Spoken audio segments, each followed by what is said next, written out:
కొన్ని పోషక లోపాలు అలర్జీలను మరింత తీవ్రంగా చేయగలవని తెలుసుకుంటే మీరు ఆశ్చర్యపోవచ్చు. నేను ఇక్కడ కొవ్వులు, కార్బోహైడ్రేట్లు, ప్రోటీన్ల గురించి మాట్లాడటం లేదు. ఈ విషయం కోసం మీరు చివరకు ఉండాలని కోరుకుంటాను. అందరికీ నమస్కారం. నేను doctor Chanu Dasari. Mind community పద్ధతిని ఉపయోగించి నా క్లయింట్లకు ఇమ్యూన్ ఇన్ఫ్లమేషన్ మరియు జీర్ణ సంబంధ సమస్యలను పరిష్కరించడంలో సహాయపడతాను. ఈ క్లినికల్ విధానం వేలాది మంది రోగులకు వారి లక్షణాలను పరిష్కరించడంలో సహాయపడింది. కొంతమందికి కేవలం 6 వారాల్లోనే క్లిష్టమైన లేదా ఖరీదైన చికిత్సలు అవసరం లేకుండానే. ఈ వీడియోలో అలర్జీలకు సంబంధించిన ముఖ్యమైన పోషక లోపాలను మీకు చూపిస్తాను. వీటిలో కొన్ని మీరు ఊహించకపోవచ్చని నేను నమ్ముతున్నాను. ఈ లోపాలు ఎలా ప్రభావితం చేస్తాయో, వాటిని నివారించడానికి మీరు ఏమి చేయాలో కూడా చూపిస్తాను. ఇప్పుడు మంచి పోషణ శరీరంలో ఇన్ఫ్లమేషన్ను తగ్గించడంలో ముఖ్యమైన పాత్ర పోషిస్తుందని గుర్తుంచుకోండి. కాబట్టి శరీరానికి కొన్ని పోషకాలు లేకపోతే ఇన్ఫ్లమేషన్ పూర్తిగా నియంత్రణ తప్పిపోవచ్చు. మీరు చూడబోయే ఈ విషయాన్ని నేరుగా నా మైండ్ కమ్యూనిటీ అకాడమీ నుండి తీసుకున్నాను. అక్కడ మీలాంటి వారు కూడా డయాగ్నోసిస్ స్పష్టంగా లేకపోయినా తమ అలర్జీ లక్షణాలను శాశ్వతంగా ఎలా జయించాలో నేర్చుకుంటారు. ఈ కోర్సులో ఇన్ఫ్లమేషన్ను ఎదుర్కొనడంలో ఉపయోగపడే మరికొన్ని అదనపు పోషకాలను కూడా మేము సమీక్షిస్తాము. నా మరో వీడియోలో ఇన్ఫ్లమేషన్కు 5 ప్రధాన కారకాలు ఉన్నాయని నేను చెప్పాను. ఆ 5 కారకాలు అంటే ఆహారం, జీర్ణక్రియ, నిద్ర, ఒత్తిడి మరియు వ్యాయామం. మీకు ఆ వీడియో గురించి కొంత నేపథ్యం తెలుసుకోవాలంటే ఇక్కడ పైకి చూసేయండి.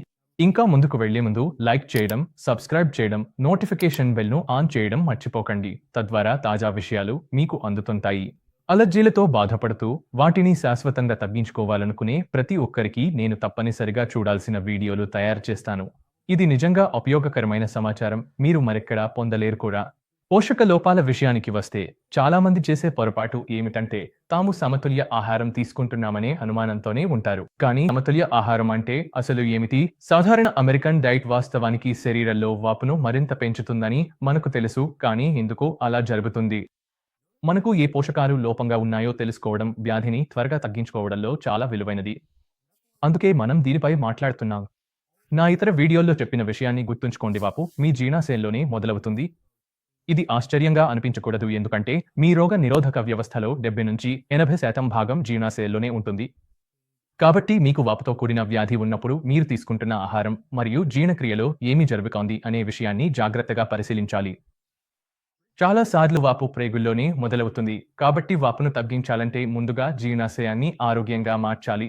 అందువల్ల టాప్ పోషక లోపాల గురించి మాట్లాడే ముందు మీరు జీర్ణాశయాన్ని ఆరోగ్యంగా మార్చి అలర్జీలు తగ్గించుకోవాలని, త్వరగా ఫలితాలు పొందాలని అనుకుంటే ఉచిత శిక్షణను చూడండి. అందులో నా క్లయింట్లకు 6 వారాల్లో విజయాన్ని సాధించడంలో సహాయపడిన ప్రత్యేక వ్యూహాలను వివరంగా చూపిస్తాను.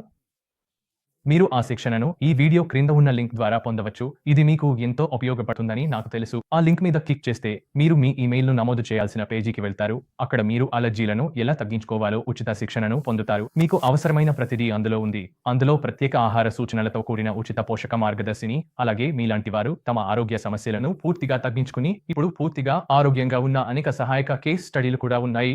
ఈ కేస్ స్టడీలు ఎంతో విలువైనవి, ఎందుకంటే మీరు నిజమైన వ్యక్తులు తమ శరీరంలో ఉన్న వాపును ఎలా ఎదుర్కొన్నారో, దాంతో వారు తమ ఆరోగ్యాన్ని ఎలా మెరుగుపరుచుకున్నారో చూడవచ్చు. ఈ శిక్షణతో పాటు మీరు ఇంట్లోనే ఈ విధంగా చేయడానికి పూర్తి కార్యాచరణ ప్రణాళికను కూడా అందిస్తుంది.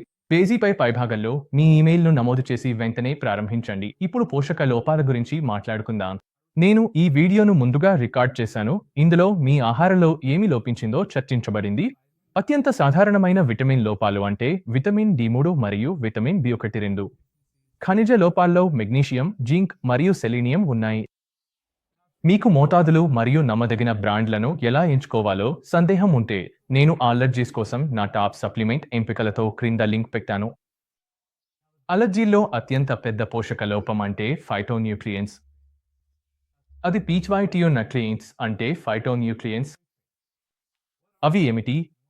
అవి ఎందుకు ముఖ్యమైనవి? ఫైటోన్యూట్రియంట్స్ అనేవి మొక్కలు మరియు శిలీంధ్రాల నుండి వచ్చే అణువులు. ఇవి మన ఆరోగ్యంపై బలమైన సానుకూల ప్రభావాన్ని చూపుతాయి. సూపర్ ఫుడ్స్ను ఊహించండి. వీటి లక్షణాలు యాంటీ ఇన్ఫ్లమేటరీ, యాంటీఆక్సిడెంట్ మరియు యాంటీ ఏజింగ్. చాలామంది డాక్టర్లు మనకు చెప్పని విషయం ఏమిటంటే వేలాది శాస్త్రీయ పత్రాలు ఫైటోన్యూట్రియంట్స్ వలన ఇన్ఫ్లమేషన్ తగ్గిపోతుందని చూపిస్తున్నాయి. నిజానికి అన్ని ఔషధ కంపెనీలు ఈ ఫలితాలను మందులతో పునరుత్పత్తి చేయడానికి ప్రయత్నించాయి. కాబట్టి ఫైటోన్యూట్రియంట్స్ ఏమిటో, వాటిని ఎలా ఉపయోగించాలో మీకు తెలుసుకోవడం చాలా ముఖ్యం. హై ఫైటో డైట్స్ అంటే తక్కువ ఇన్ఫ్లమేషన్. నా తత్వం ఏమిటంటే ప్రతిసారి మీరు తినే ప్రతిసారి అది మనసుకు ఇంధనం ఇవ్వడానికి, గట్ను ఆరోగ్యంగా మార్చడానికి మరియు రోగనిరోధక శక్తిని రీసెట్ చేయడానికి ఒక అవకాశం. కాబట్టి ఈ అవకాశాలను వృధా చేయకండి. ప్రతి భోజనంలోనూ ప్రతిరోజు అధిక మోతాదులో ఫైటోన్యూట్రియంట్ సప్లిమెంటేషన్ చేయాలని నేను గట్టిగా నమ్ముతాను. టెప్పీస్ మెదడుకు బలాన్ని ఇస్తాయి. వీటిని నూట్రోపిక్స్ అంటారు. వీటి వల్ల నర్వ్స్కు సహాయం కలుగుతుంది. వీటి వల్ల మూడ్ మెరుగవుతుంది, జీర్ణక్రియకు సహాయపడతాయి, నొప్పిని తగ్గిస్తాయి మరియు ఏకాగ్రతను పెంచుతాయి. వీటిలో స్పష్టంగా యాంటీ ఇన్ఫ్లమేటరీ లక్షణాలు ఉన్నాయి మరియు ఇవి మష్రూమ్స్, హెంప్, మసాలాలు, సుగంధ ద్రవ్యాలు మొదలైన ఆహారాల్లో ఉంటాయి. ఇవి సిట్రస్ పండ్ల తొక్క జెస్ట్, పుదీనా, తులసి, సోంపు, గింకో బిలోబా, జిన్సెంగ్, బకోపా మోనియేరి వంటి వాటిలో కూడా ఎక్కువగా కనిపిస్తాయి. ఇంకా తెలుసుకోవాల్సిన కొన్ని ఇతర పదార్థాలు అంటే క్యారెట్లో ఉండే క్యారోటిన్, ల్యూసిన్, మోనోటెర్పీన్స్, డైటెర్పీన్స్, ట్రైటెర్పీన్స్, టెట్రాటెర్పీన్స్, అలాగే మష్రూమ్స్లో ఉండే ఎరినాసిన్స్. వాటిని తీసుకునే నాకు ఇష్టమైన మార్గాలు అంటే టీలు, మసాలాలు, మష్రూమ్స్ మరియు ఆర్గానిక్ హోల్ ఫుడ్ ఎక్స్ట్రాక్ట్స్. తర్వాత మనకు ఫినోల్స్ ఉన్నాయి. వీటిని పాలిఫినోల్స్ అని కూడా అంటారు. వీటి వల్ల మనస్సాంత్రము ప్రత్యక్ష వ్యవస్థ పనితీరును మెరుగుపరిచే ప్రత్యేకమైన మొక్కల సూక్ష్మ పోషకాలు లభిస్తాయి.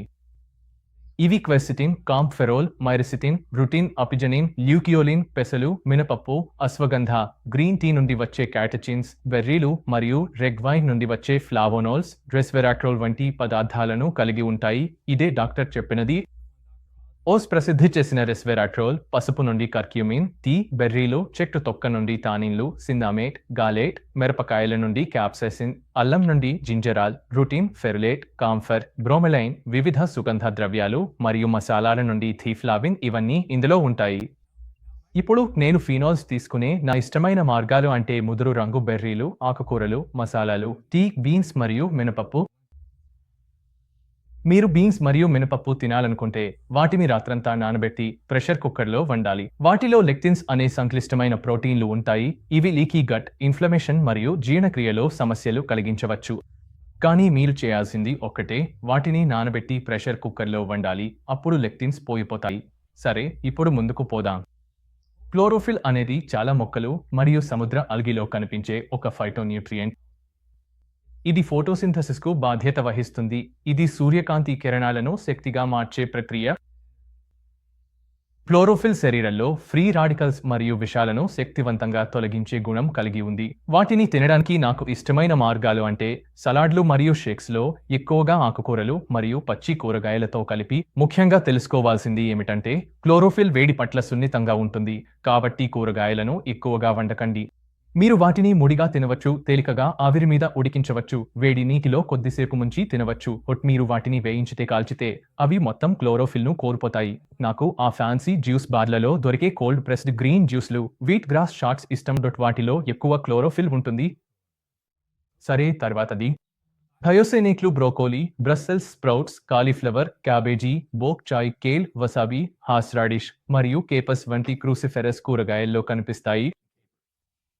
ఈ కుటుంబంలో అత్యంత ప్రసిద్ధ పోషక పదార్థం సల్ఫోరాఫేన్. ఇది శక్తివంతమైన కాలేయ డిటాక్సిఫైయర్. ఇది ఎందుకు ముఖ్యమంటే కాలేయం పేగుల నుంచి వచ్చే రక్తాన్ని ఫిల్టర్ చేస్తుంది, కాబట్టి ఇది శరీరంలో ఇన్ఫ్లమేషన్ను నియంత్రించే చాలా ముఖ్యమైన అవయవం. సల్ఫోరాఫేన్ మరియు థయోసైనేట్లను తీసుకునే నాకు ఇష్టమైన మార్గాలు సలాడ్లు మరియు షేక్స్. కానీ నేను మీకు ఒక సూచన ఇస్తాను. మీరు కొద్దిగా మస్టర్డ్ పొడి వేసుకుంటే అందులో ఉండే ఒక ఎంజైమ్ సల్ఫోరాఫేను శరీరంలో మెటబలైజ్ చేయడంలో సహాయపడుతుంది. అలాగే బ్రోకోలీ మొలకల్లో అసలు పువ్వుతో పోలిస్తే 10 రెట్లు ఎక్కువ సల్ఫోరాఫేన్ ఉంటుంది. కాబట్టి మీ వంటల్లో మొలకలు మరియు మైక్రోగ్రీన్స్ను చేర్చడానికి ప్రయత్నించండి. Phyto oils. ఇది చాలా ముఖ్యమైన విభాగం, ఎందుకంటే మీ కొవ్వు ఎక్కువగా ఫైటో ఆయిల్స్ నుంచే రావాలి. ఉదాహరణలకు ఆల్ఫా లినోలెనిక్ యాసిడ్, ఆలా లేదా సంక్షిప్తంగా ఒమేగా-3, గామా లినోలెనిక్ యాసిడ్, ఇది సిస్ ఒమేగా-6 యాసిడ్, పామిటోలేయిక్ యాసిడ్, ఇది ఒమేగా-7, మరియు ఓలేయిక్ యాసిడ్, ఇది ఒమేగా-9 ఉన్నాయి. ఇక్కడ 2 విషయాలు చెప్పాలి.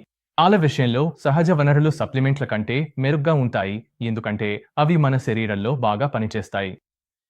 గామాలినోలెనిక్ యాసిడ్ విషయంలో ఇది ఏకైక ఒమేగా-6 యాసిడ్. ఇది యాంటీ ఇన్ఫ్లమేటరీగా పనిచేస్తుంది, ఎందుకంటే ఇది సిస్ ఐసోమర్. సిస్ అనేది ట్రాన్స్కు విరుద్ధం. ట్రాన్స్ కొవ్వులు హానికరం. సిస్ కొవ్వులు మంచివి. కానీ మీరు ట్రాన్స్ ఒమేగా -6 తీసుకుంటే ఇవి ఎక్కువగా జంతు వనరుల నుంచి వస్తాయి. ఇవి కొన్నిసార్లు హానికరంగా ఉండొచ్చు. మళ్ళీ చెప్పాలంటే ఇక్కడ పేర్కొన్న 4 ప్రయోజనకరమైన ఫైటో ఆయిల్స్ అన్ని ఒమేగా-6 ఫ్యాటీ యాసిడ్స్, ట్రాన్స్ కొవ్వులు కావు. చివరగా ఫైటో ఆయిల్స్ జాబితాలో చివరిది పి. దీనికి మీరు గుర్తుపెట్టుకోవాల్సిన అవసరం లేని చాలా పొడవైన పేరు ఉంది. ఇది ప్రధానంగా అవకాడోలో కనిపిస్తుంది. కానీ మీరు మంచి ఫైటో ఆయిల్స్ మరియు కొవ్వులు మీ ఆహారంలోకి తీసుకోవాలని చూస్తుంటే ఫ్లాక్స్, చియా, వాల్నట్, బాదం, అవకాడో, నట్ మిల్క్, అసలైన ఆలివ్ ఆయిల్ మరియు సీ బక్తోన్ ఆయిల్ను ఎంచుకోండి. అలాగే ఆలివ్ ఆయిల్ గురించి నేను కొద్దిగా వ్యాఖ్యానించాలనుకున్నాను. నేను అసలైన ఆలివ్ ఆయిల్ను ప్రత్యేకంగా చెప్పడం కారణం ఇటీవల ప్రచురించబడిన ఒక నివేదిక ప్రకారం చాలా బ్రాండ్ల ఎక్స్ట్రా వర్జిన్ ఆలివ్ ఆయిల్లో ఇతర ఆరోగ్యానికి హానికరమైన ఆయిల్స్ను కలిపి ఉంటారు. కాబట్టి మీరు స్వయంగా పరిశోధన చేయండి. హల్కా ఆకుపచ్చ రంగు ఉండే, కొంచెం గడ్డి రుచి ఉండే వాటిని ఎంచుకోండి. ఫైటోన్యూట్రియంట్లు ఎవరు జీవితాంతం మందులు వాడతారో, ఎవరు తమ శరీరంలోని ఇన్ఫ్లమేషన్ను పూర్తిగా జయిస్తారో నిర్ణయిస్తాయి. చరిత్ర అంతటా కూడా ఇదే జరిగింది. ఫైటోన్యూట్రిషన్కు ప్రాచీన నాగరికతలైన స్థానిక అమెరికన్లు, ఆఫ్రికన్లు, గ్రీకు, రోమన్, భారతీయ, చైనా, ఆసియా వంటి వాటిలో మూలాలు ఉన్నాయి. అనేక వేల సంవత్సరాలుగా ఎక్కువ మంది మనుషులు మొక్కలు, ఔషధ మొక్కలు, శిలీంధ్రాలను, వ్యాధులను నయం చేయడానికి ఔషధంగా ఉపయోగించారు. నిజానికి మీరు చూస్తున్న అనేక ఆధునిక ఔషధాలు ఈ ఫైటో కంపౌండ్స్ నుంచే ఉత్పన్నమయ్యాయి. దీంతో తమ ఆహారాన్ని తామే పెంచుకునే ప్రపంచంలోని కొన్ని ప్రాంతాల్లో రోగ నిరోధక వ్యవస్థ సంబంధిత వ్యాధులు దాదాపుగా లేవు. కాబట్టి ఫైటోను కొంతమంది తక్కువగా మాట్లాడితే నాకు నవ్వొస్తుంది, ఎందుకంటే ఇది వాస్తవానికి వాపును నివారించిన అసలు చికిత్స. సరే, మీరు ఆ వీడియోను ఆస్వాదించారని ఆశిస్తున్నాను. ఇప్పుడు మీరు మరింత తెలుసుకోవాలనుకుంటున్న ఫైటో న్యూట్రియంట్స్ ఏవో నాకు చెప్పండి. కింద కామెంట్లో మీ అభిప్రాయాలను తెలియజేయండి. ఈ విషయాలపై మరిన్ని వీడియోలు చేస్తాను. ఇంకా ఈ వీడియో మీకు నచ్చితే దయచేసి మీ స్నేహితులు, కుటుంబ సభ్యులతో పంచుకోండి మరియు మరిన్ని ఉపయోగకరమైన సూచనల కోసం నా ఛానల్ను సబ్స్క్రైబ్ చేయడం మర్చిపోకండి. మీరు నన్ను సోషల్ మీడియాలో దోసెరిమ్ ద్వారా ఫాలో అవ్వచ్చు. ఎప్పటిలాగే ఇది మైండ్గట్ ఇమ్యూనిటీ క్లినిక్ నుండి డాక్టర్ దోసెరి. వీక్షించినందుకు ధన్యవాదాలు. తదుపరిసారి కలుద్దాం.